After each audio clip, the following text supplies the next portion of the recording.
Good evening. I'd like to call this Tuesday, September 20th, 2016, meeting of the Middletown City Council to order. If you please stand and join me in a moment of meditation and the pledge of allegiance to the flag.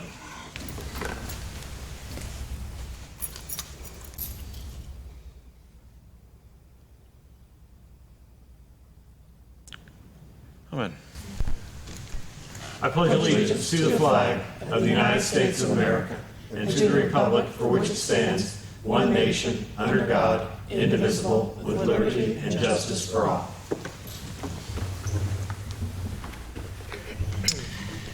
Ms. Camp, would you call the roll, please? Ms. Bronston. Here. Mr. Bohannon. Here. Mr. Moon. Here. Mr. Picard. Here. Mayor Mulligan. Here. I don't have any citizens' comments cards this evening, but we do have Mr. Brody Nine here from the Auditor's Office to make a brief presentation.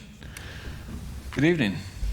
Good evening. Yes, there are a lot of familiar faces here. So I've recently been acquired by the Auditor's Office as the Deputy Auditor, part of the outreach effort within our office. So by all means, if there's any concerns that you have that happens to deal with our office, I will be a liaison, another source for you to come to, and I'll do what I can if I don't have an answer to go ahead and provide you with one. But just give you a little bit of an update of the activities within our office. We have released our county financial report of 2015, the year ending December 31st of 2015. We have it in two forms. There's a comprehensive annual financial report, and then also the popular annual financial report, which I did bring a couple copies of the annual one, which is kind of a snapshot of the status of our finances within the county office. So I'll go ahead and pass this down right here. Okay. And then also right now, one of the big news is that we're in the midst of our real estate give back. This is something that Roger, since he's been elected auditor, that we have done every year. This year we have returned $2 million to local government as well as local schools and the Parks Department and some of also the county agencies. Our office has returned, going back to 2008 when Roger was elected, we have returned $10.2 million to our local government. And as our office has reduced operating costs, that we were working with a $4 million budget when he first came in. Right now we are at $2 million, so we are trending the right way. In 2014 it was $1.93 million. In 2015 it was $1.99, so we're trending in the correct way. For the return amount in the city of Middletown, we are returning $16,679 this year. We are also within Middletown City Schools returning $129,466. To give you an idea of the success that we have done with this project, in 2008, going back to 2008 to the present time, we have returned $87,746 to the city, and we have, from the school standpoint, we have returned $663,696. And this is money that when a levy is passed, that the state legislature implemented a fee for the real estate side of things, that it could help with us with administration and operation costs. So when Roger came in, he took a look at the status of the operation and found ways through advances in technology and understanding the task of our personnel, what we can do to be less costly, more efficient. But I do have also a couple copies of the press release, which really gives a breakdown of all of Butler County and where that money has been distributed this past year. Thank you. And that's all that I have at this point. Okay, thank you. Any questions, Mr. Nine? Okay, certainly appreciate the updates and the work of the Auditor's Office to be so efficient and keep the taxpayers happy and get that money returned to agencies that really benefit from it. So Absolutely. Thank you. Thank you. All right, with that, we could continue on to city manager reports. Mr. Atkins? Thank you, Mayor. Good evening, Council. I've got 3 items on my manager reports tonight. The first one, Dr. Bronson, Vice Mayor Bronson, had talked to us about having a Middletown Shred Day. We had done some research into that. The cost is somewhere between $750 and $1,000. I had sent out a couple previous emails asking how Council felt about that. Got mixed results and a couple no answers, and so I just wanted to follow up on that. We could do this in October. We could schedule it. Again, I know they've had a couple in town. I know Lincoln National had one earlier this year because I ended up taking my stuff there. Question for council is, this is something that the city would like to try to provide? Do we want to pay for it? Do we want to table it now and look at it again next year? I can go any direction a majority of you would like, but I didn't feel like I got a final answer from council as to how they felt about pursuing that. Okay. Well, Ms. Bronson, would you like to share some thoughts on what, Yes, what thank you're you. thinking of? I know that Cincinnati had a shred day recently. Dayton also has them. This topic came up from one of our residents, Miss Rosaline Lindsay, and she has been pretty tenacious about the subject. Everything that she gets involved in. And so I did promise her that I would bring it up, and I thought it was a good idea. I also have had other lady friends of mine in the area from high school and some of our neighbors that were interested in a shred day, and just kind of mentioned that. So I think it would be a good idea, Mr. Atkins, to have something additional for quality of life for the residents to do some things together. It's not costly to have a shred day at that amount of money. And so if the other council members agree, that's the reason it came up. I did talk to a few people, and I think it would be great for quality of life here in Middletown and bring some unification at the same time. So, Any other thoughts, one way or the other, from council? I know that, like you say, Lebanon does it, Lebanon out on Elliott or Marie, and then also Baker Stevens, Paramore does it as well for a day. That's 2 days during the course of the spring and summer that it's done here in town, free of charge to the citizens.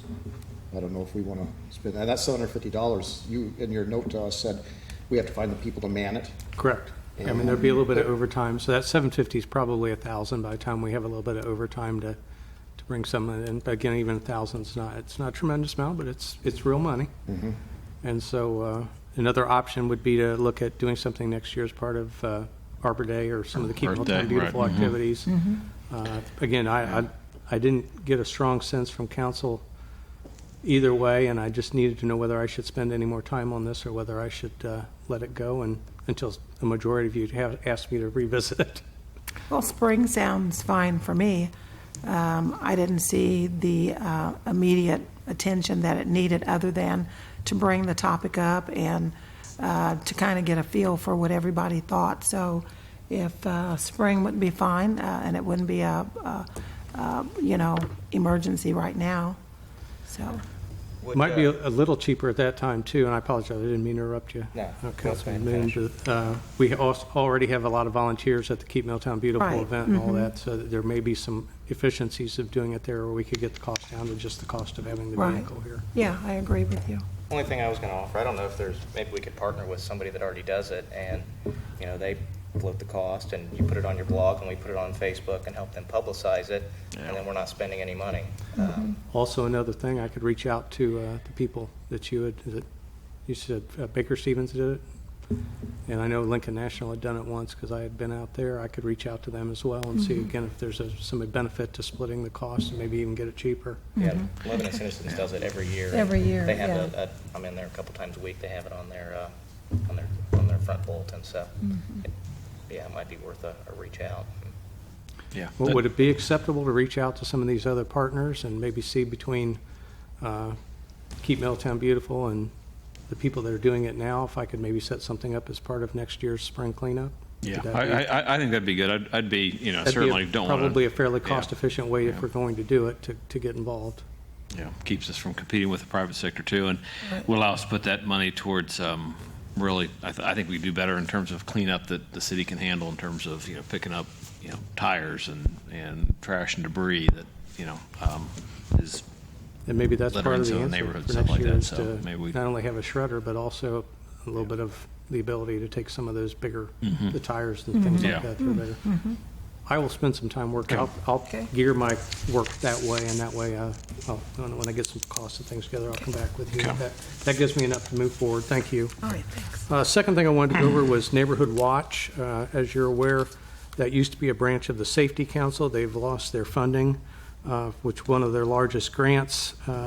Middletown Division of Police has always been heavily involved with that program. At their request, they often speak at meetings, take specific neighborhood complaints. They've always had an employee to handle the logistics of that program. That is no longer going to be the case. We have assigned it to Detective Vince Lovejoy in the Middletown Division of Police on a temporary basis. He has already gone out and met with them and updated them with Lieutenant Cunningham on the transition that was taking place. I'm not sure long-term how we're going to handle things, but we do have somebody in place, a liaison, who will be ready to attend meetings and do whatever's needed on that program until we get a little further down the road and decide how permanently to handle it. I want to let you know that that is picked up and being taken care of. Okay. Last thing, we had some questions about the community reinvestment area. I'm only going to spend a few minutes on it, but I kind of wanted to give a quick rundown as to why we think they're good and give you actually some numbers so you can see how the program is designed to work.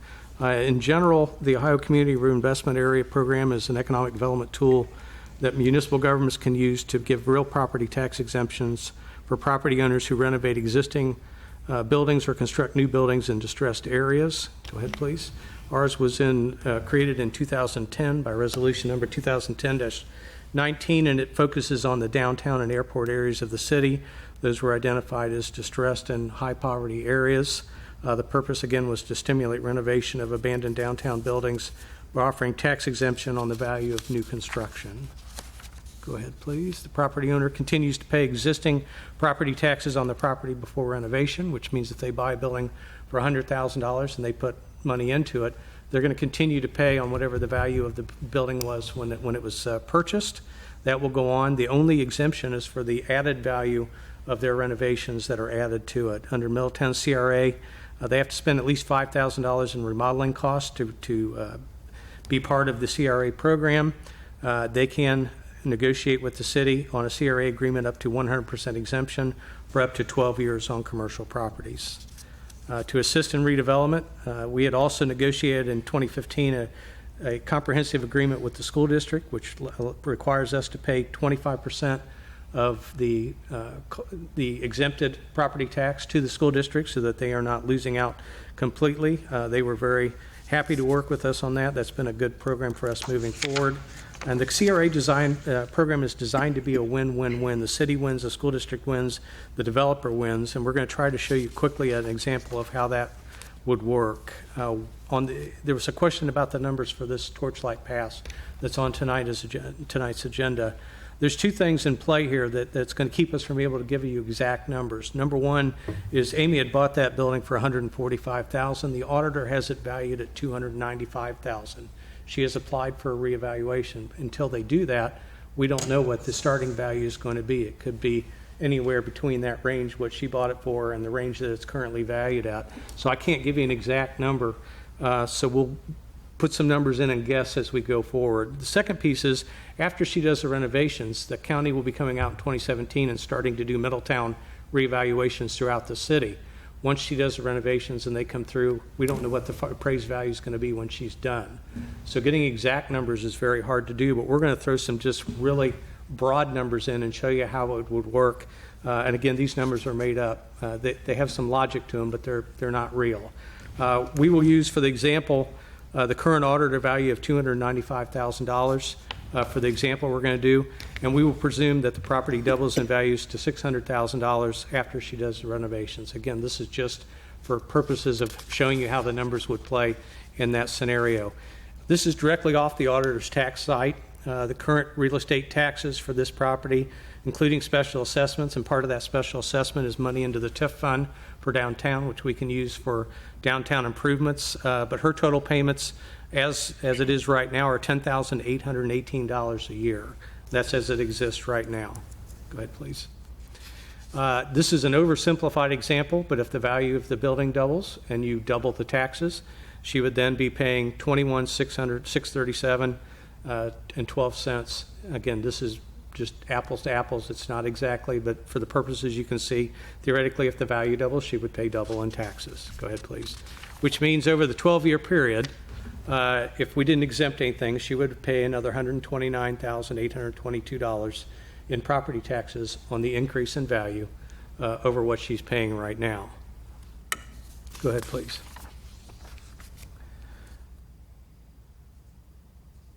Go ahead. So the next piece is she is asking for a 100% 12-year exemption. The city, if we granted that, would be giving 25% of that to the school district, which means that $10,800 times 25% times 12 years we would, over that 12-year period, be paying the school district $32,455 in the example that we have in front of us. Go ahead, please. This is, again, the city impact. She is projecting construction payroll of $65,000 for a one-time income tax increase of $1,137. She's estimating $815,000 in payroll each year after that, which would be, equate to $14,262 or $171,000 over the lifetime of the period, which means she will be theoretically giving us $172,000 in income tax over the life of this 12-year abatement of property taxes. We back out the school district payment of $32,455, and the net value to the city in increase after the abatement and after the payment to the school district is right under $140,000. We come out ahead. So go ahead, please. So again, when you look at this, the increase, the owner is getting $129,822 in property tax abatement. We're paying the school district $32,000, so they're ahead of where they are now. We're getting almost $140,000 in increased revenue for the city, and we've taken the old TV Middletown building, which was not in great shape. It now gets several $100,000 in renovations. The original payroll or property taxes she's paying in will go into the TIF, which will help downtown improvements. She's bringing in 8 full-time, 32 part-time new jobs for that building. And then we get a new restaurant, hair salon, day spa, and training academy on the site. And the nice thing about this is if she doesn't live up to this, the Tax Incentive Review Committee will catch it whatever year she doesn't meet her obligations, and we can cut this back, reevaluate, do whatever it is needs to be done to make it right. So it's designed to be a win-win-win. It's designed to be a very good process for the city. The other piece of this that I'll pass on is if all of this fails, she renovated the building. The building is now ready to go again for another 20 years. HVAC, plumbing, electric, everything renovated.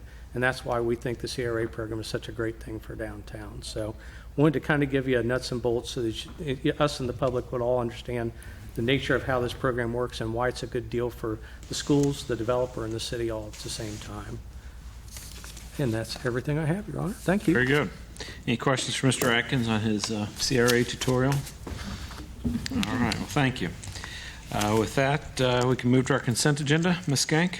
For your consideration this evening, we have the approval of the City Council minutes from September 6, 2016, to confirm personnel appointments of Angie Carr, Budget Analyst, Department of Finance, Division of Administration, Garrett Downing, Corrections Officer, Public Safety, Division of Police, Allie Gebhardt and Sarah Stimson Murphy, Dispatchers, for Public Safety, Division of Police, and to receive and file oaths of office for Billy Sneed and John Clark. All right, thank you. Do we have a motion for the issues and actions as listed on the consent agenda? So moved. Second. Okay, Ms. Skank, would you call the roll, please? Mr. Bohannon. Yes? Mr. Moon. Yes. Mr. Picard. Yes. Mayor Mulligan. Yes. Ms. Bronston. Yes. All right, that brings us to council comments. I'll start this evening with Mr. Picard. Thank you, Mayor. I have no comments. Mr. Bohannon? Thank you, Mayor.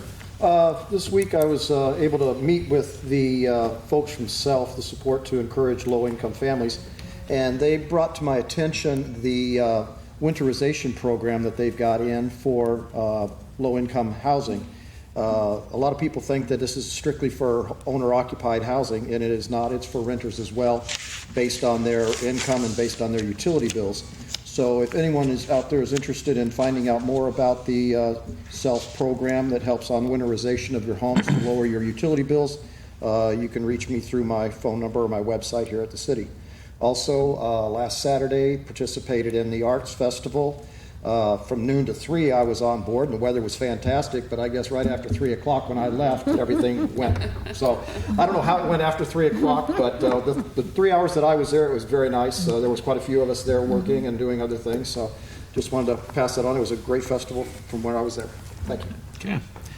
Mr. Moon? Yes, I'll echo Mr. Bohannon's comments. I'm glad I worked the early shift. I wish the weather had held out for the rest of the art festival. But just 2 announcements I wanted to share. We all got the invitations for a couple items at the chamber. I thought some of the folks at home may be interested as well. On October 7th, I know the airport is something that many people like myself that don't go down there every week, we haven't really known what happens at the airport. So there's going to be an open house, I believe at 4 o'clock on October 7th, if you're interested to pop down and see what's happening down there. And then secondly, I know I drive by the high school probably twice a day. If you're curious about what's going on, how construction is advancing, on the day before the airport open house on the 6th, George Long is going to be speaking at the chamber luncheon if you'd like to hear what's going on and how things are progressing and when they're going to be wrapping up. So that's all I have tonight. Okay, thank you. Ms. Bronson? Yes, I also went to the festival, and I did leave before 3:30, so I missed that bad weather too, but it was a great day, and I think there were a lot of people out. The music was great. I also went to the parade, and I walked in the parade for Kayla Harrison, and our two-time gold medal winner in judo for the Olympics. And I tell you, I was pretty winded at the end of the parade. So, but we had a lot of fun there. I went to the Urban League Gala. A lot of things are going on with our youth as we're looking at September as National Recovery Month. And I just happened to be around a lot of people who are hurting, and their children are hurting, and they're affected, their families are affected by the drugs. And so just wanted to make an announcement that this is National Recovery Month. There's a lot of education that we need about addicts and their recovery. And so I've been participating in some of those things, one of which was the Curahay opening, grand opening or reopening, the celebration on Saturday. I know most of the owners that are there, Karen Halsey and Beth Ward and Bob Ward, great people. So they are a source for recovering addicts and people who might need counseling and some further help. So that was a great event, and I think that's all that I have too, Mayor. Great, thank you very much. I just want to mention a couple things. We had a planning commission last Wednesday evening. Approved a couple, I think, important projects for the city. Property along Germantown Road was petitioned by the owner to be rezoned from an industrial I-1 zone to a commercial C2 zone. That's across from the airport Mr. Moon was speaking of. I think that opens it up for some interesting possibilities, and he has some interesting plans. The other one also concerns the airport. Start Skydiving was here to get approval for a variance on the height of their new vertical wind tunnel, which is kind of indoor skydiving. For those that don't want to jump out of a plane, I guess you can do it indoors. But it's going to be the largest and tallest in North America. So very exciting that'll be, I think, a real tourist attraction, again, for those that may want to experience skydiving. So that's, I think, a year and a half out, I think. But this was the first phase in getting some of the planning done and getting that approved. So I appreciate Planning Commission's work on kind of analyzing both those projects and working through that with the property owners and the developers. Also, the Community Advisory Panel for Suncoke met last month as well, and there were a couple talking points they wanted to share. Beginning next a couple weeks, October 3rd, Suncoke will be doing their annual maintenance and inspections on some of their equipment, so they'll be bypassing, so some of the vent stacks will be open. That's all contained as part of the permit, but they wanted to let the public know on that. We also hosted Dr. Robert Lair from the Butler County Health Department, who spoke on a number of wide variety of issues. He's been, I think, the longest serving health director in the state. I think he's got close to 40 plus years in service there with the Butler County Health Department. Touched on a lot of things. And then we also, as a community service, Suncoke and the CAP group presents the Choices program to the Middletown Middle School. I was lucky enough to participate in that for a few days. I know we have a few other staff members from the city and others that are involved, but that really raises awareness for the 8th graders at the middle school of choices they'll be making over the next couple years into high school and beyond that will really impact the trajectory of their outcomes in terms of income, opportunities, things like that. So very much a message to encourage them to stay in school and make the right choices as they gain additional independence. And then lastly, in terms of the Suncoke and CAP, they're going to be doing the river cleanup in October back at the Great Miami River. That's always a fun event to be out and about. Last year we got rained on a little bit, not quite as bad as the Arts Festival this year, but hopefully we'll have a nice fall day in October for the river cleanup. And then also we've I haven't had a few recognitions, but I know we've got a few coming up here with the Atrium Gala kicking off the 100th year of the Middletown Hospital. That's certainly a significant event. And then the local branch of the YMCA is going to be celebrating 100 years of service here as well. And then Miami just kicked off 50 years of the branch campus, first of the branch campuses in Ohio here in Middletown. So a lot of significant anniversaries, and it'd be good to honor those folks here in the fall and coming up over the coming year with some real significant. You think about 100 years of an organization being around, or even 50 years. That's pretty significant, and certainly says something to the support Middletown's provided through the years to all those organizations and some of the great work that they do. And with that, we can move on to our legislation this evening. To Ms. Cohen. Thank you, sir. There are 5 items for consideration this evening. The first 3 are being presented as an emergency. I ask if there's a motion to waive the charter requirements for 2 readings and 30 days to enactment for Ordinance O 2016-33, Ordinance O 2016-34, Ordinance O 2016-35. I make a motion to waive the charter that requires reading on 2 separate days for ordinance numbers O2016-33, O2016-34, and O2016-35 to be read one time only and declared an emergency measure. Do we have a second? Second? Okay. Ms. Kank, would you call the roll, please? Mr. Moon? Yes. Mr. Picard? Yes. Mayor Mulligan?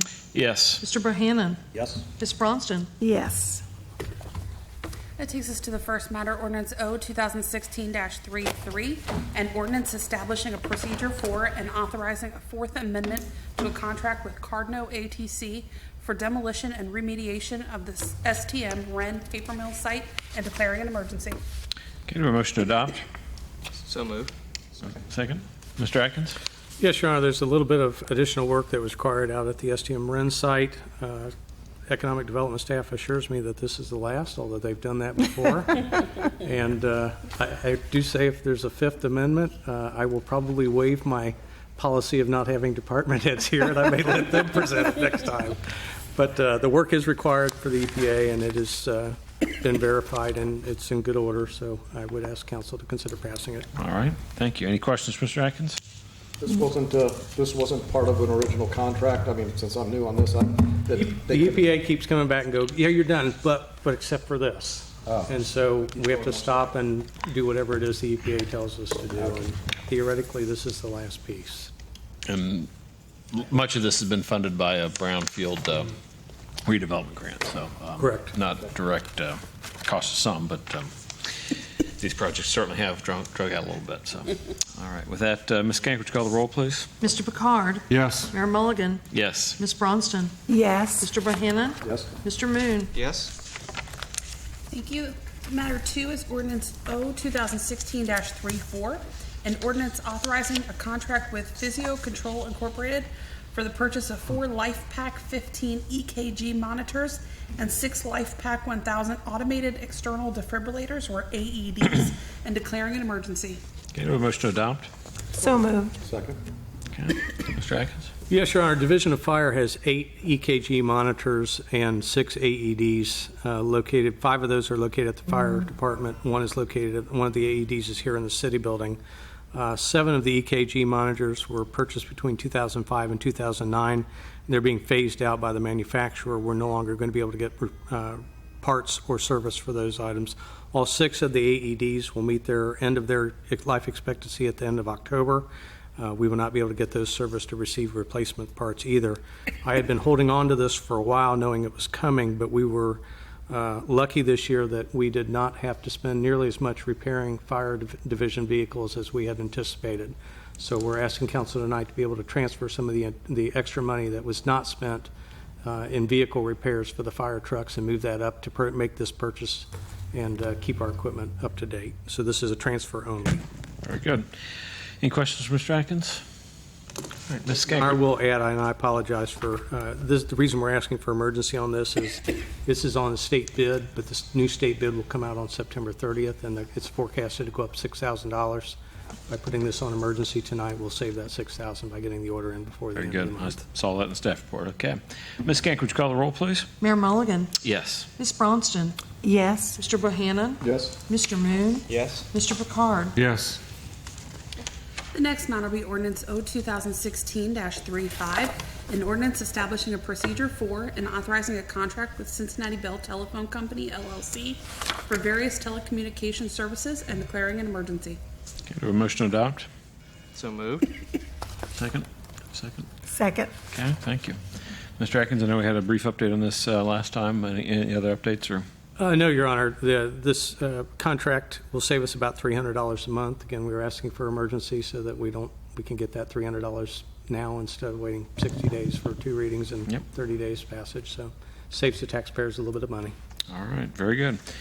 Ms. Kank, would you call the roll, please? Ms. Bronston? Yes. Mr. Bohannon? Yes? Mr. Moon? Yes? Mr. Picard? Yes. Mayor Mulligan? Yes. Next matter is Resolution 2016-36, a resolution authorizing the city manager to submit an application to the Ohio Public Works Commission for project year 31, requesting funding for improvements to various local streets throughout the city, to enter into agreements for such funding and declaring an emergency. It's listed as an emergency, however, no action is requested until October 4th. Okay, Mr. Atkins, any comments on this? Your Honor, we do this each year. We apply to the Ohio Public Works Commission to get grant funding for the next year. This is for 2017 funding. It will come up again. It has to be in by October 31st. And so we are giving you at least a first reading and a second passage so that we can get it in time to get our full grant request Okay. timely. Very good. Any questions for Mr. Atkins? All right, our last item then, Ms. Cohen? Last matter will be Resolution R 2016-37, a resolution authorizing an agreement granting tax abatement to Torchlight Pass LLC for redevelopment of 1131 Central Avenue in downtown Middletown Community Reinvestment Area. Your Honor, I've talked about this a little bit. This is 1131 Central Avenue in downtown. The project is expected to create 8 full-time positions, 32 part-time permanent positions, and 8 full-time temporary positions for a total of $815,000 in new payroll, ongoing, and $65,000 in construction payroll. Amy is putting about $400,000 in renovations into the building.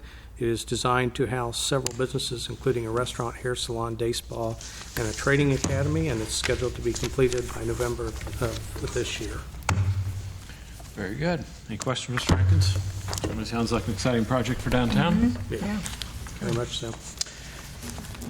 That's everything. All right, well, thank you all. We will be in recess until October 10th, or excuse me, October 4th in these chambers. Thank you all. Have a good evening. Thank you, Your Honor. First Push it Tuesday, out a whatever couple date other that is, yeah. 10/10, that's a holiday.